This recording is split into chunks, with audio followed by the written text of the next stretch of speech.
They gathered for Bible study, not protest, not politics, prayer.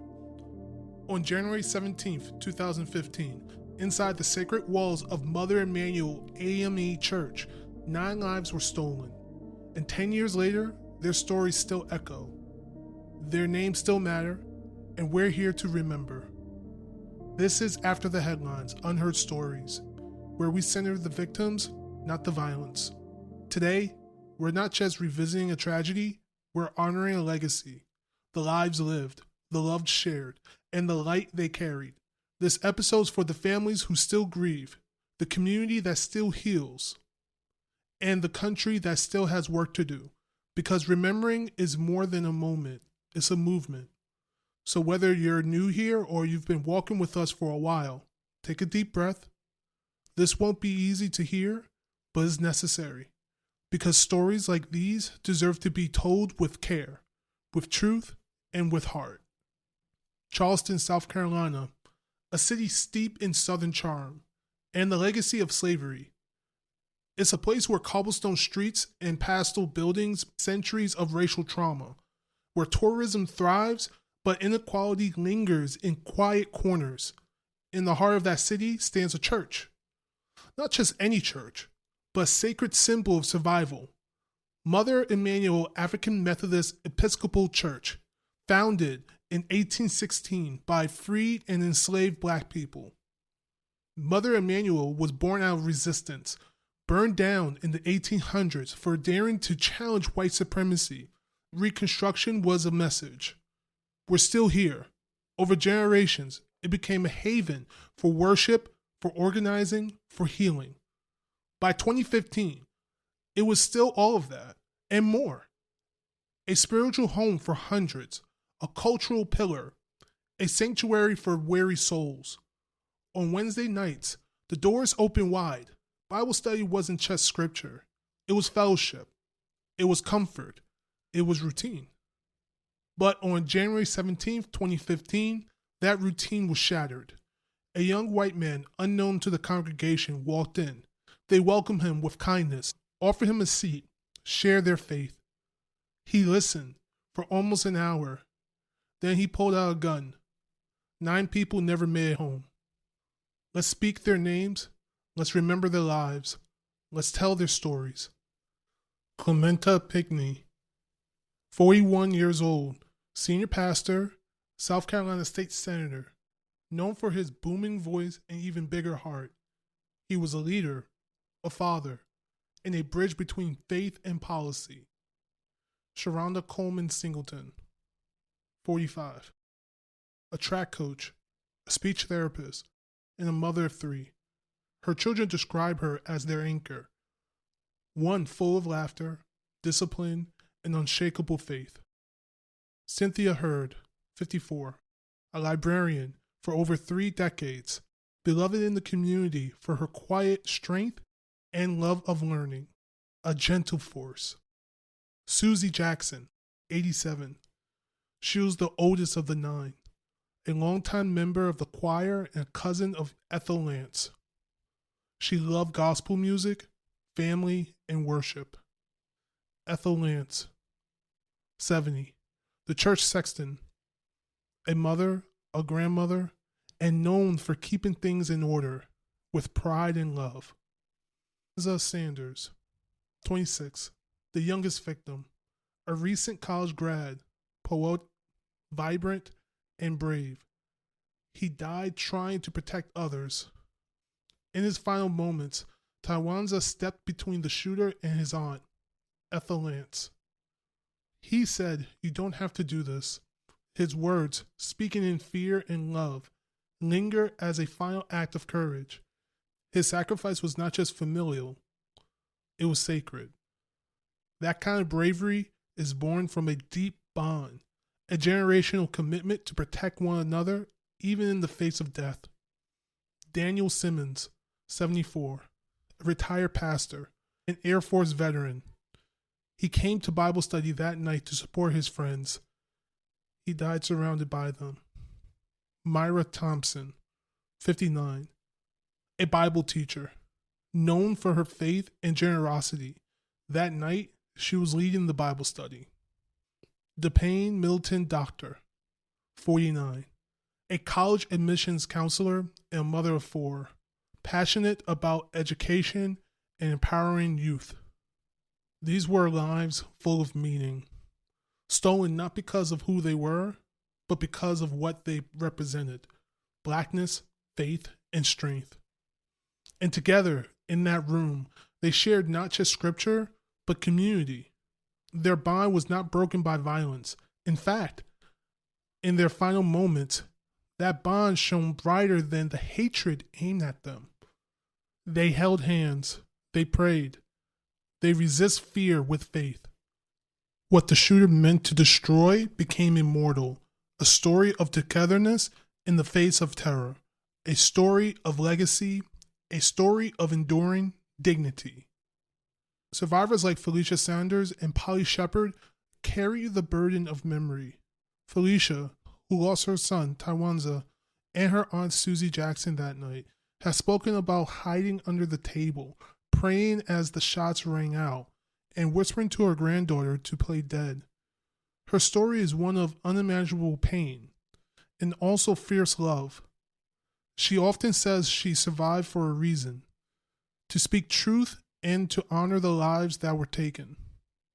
Polly Shepard, a retired nurse who was spared by the shooter, specifically told that he left her alive so she could tell the story. And she has. With poise, with sorrow, and with courage. In interviews and public appearances, she reminds us that forgiveness doesn't mean forgetting, and that survival comes with responsibility. Both women have turned grief into purpose, become advocates, storytellers, and witnesses to history. They remind us that healing is a process, and that memory is sacred. They survive the worst of humanity and still choose to fight for the best in it. In the days and weeks that followed the shooting, vigils were held across the country. Churches their bells 9 times. Crowds gathered, candles lit, hands joined. Charleston mourned, but it also rose. Public pressure to the removal of the Confederate flag from the South Carolina State House, a symbol that had long flown in defiance of black pain. And while that moment felt like progress, many survivors and advocates were quick to remind the world, symbolism is not justice. Taking down a flag doesn't dismantle the system that allowed this to happen. Mother Emanuel reopened its doors. The sanctuary was clean. The bullet holes were patched. But the wounds, the ones that you can't see, remain. 10 years later, the church continues to honor the fallen. Portraits hanging in the sanctuary. Scholarships have been founded in their names. And every June, bells toll once again, not just for remembrance, but as a call to action. We won't name him, but we will say this: radicalized by white supremacy, groomed online, fueled by racist ideology that found validation in the darkest corners of the internet and in the silence of society.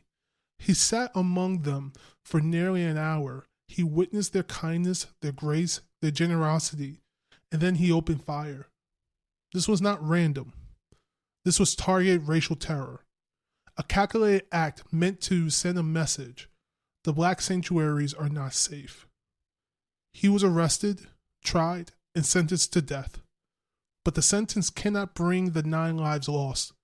It cannot erase the trauma of those who survived, and it does not dismantle the belief systems that empowered his violence.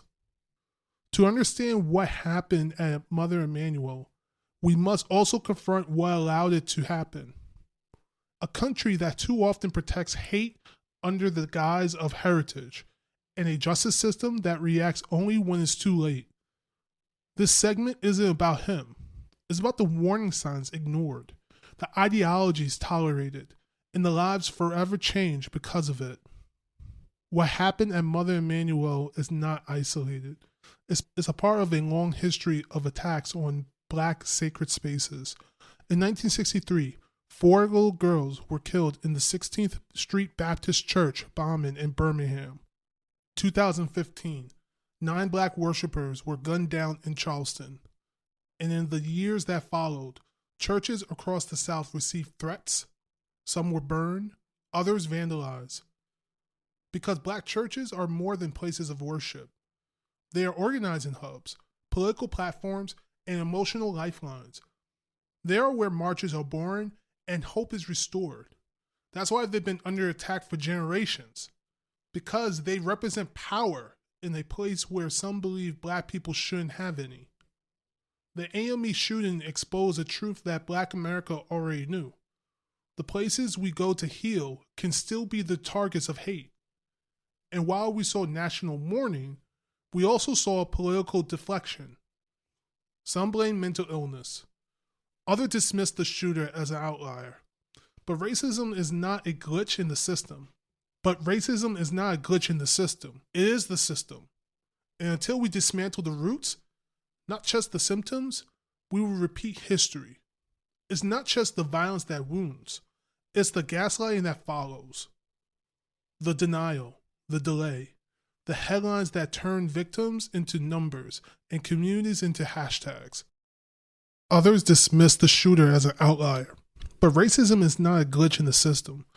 It is the system, and until we dismantle the roots, not just the symptoms, we will repeat history.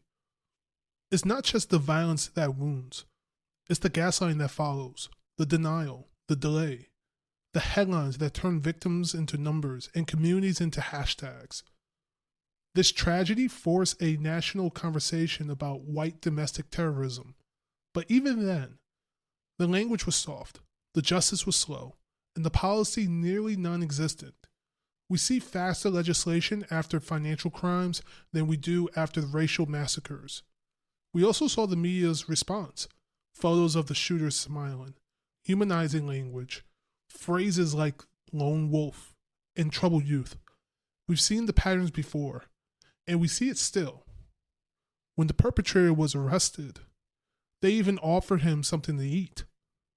We've seen this pattern before, and we see it still.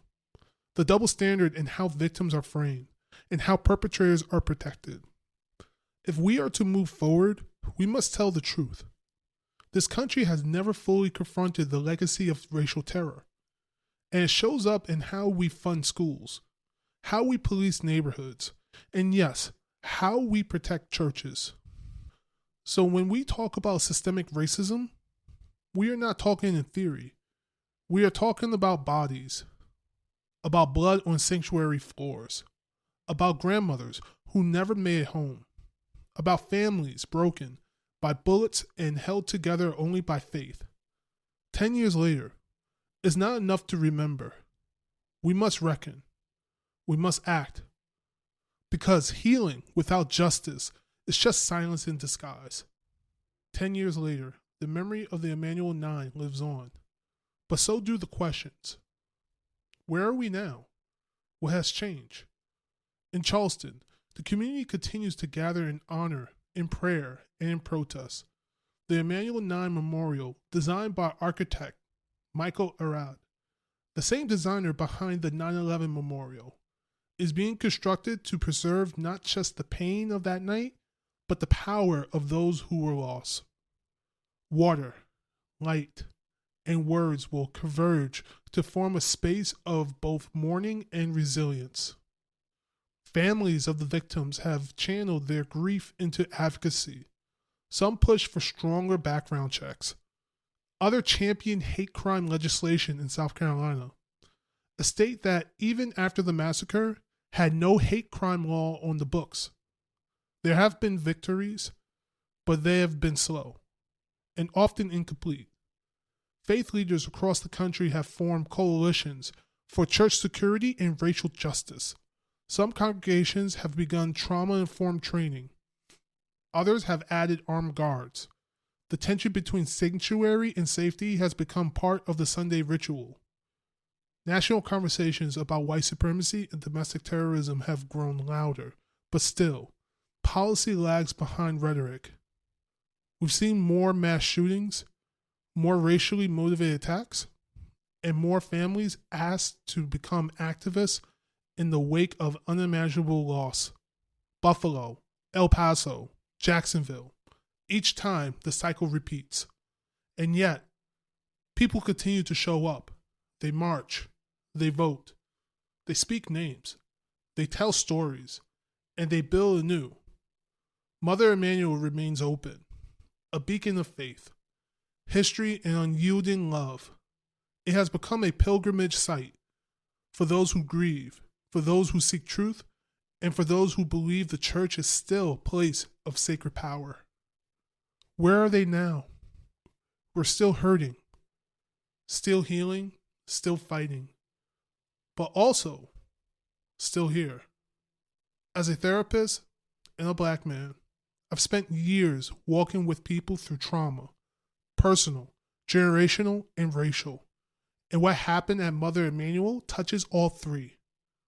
We talk a lot about post-traumatic stress, but for Black communities, we need to talk about persistent traumatic stress. The kind that doesn't end, because the threat is still present. The kind that shows up in the body as hypertension, insomnia, panic. The kind that makes worship feels dangerous, that turns joy into vigilance. Grief in communities of color is often communal, spiritual, and complicated. We're taught to be strong, to keep going, to pray on it. But when the trauma is racialized, when it stems from being seen as less than, it cuts deeper. There's also spiritual injury. The wound that comes when your faith community is targeted. When prayer doesn't protect. When the place that held your healing becomes the scene of horror. And yet, people still turn to the sanctuary, still pray, still forgave, not because they were told to, but because it was part of who they are. But let's be clear, forgiveness is not a substitute for justice. And faith does not replace therapy. Communities impacted by racial trauma deserves access to cultural competent mental health care. Survivors deserve resources for PTSD. Families deserve space to grieve without being rushed to heal. Churches deserve protection, not just condolences.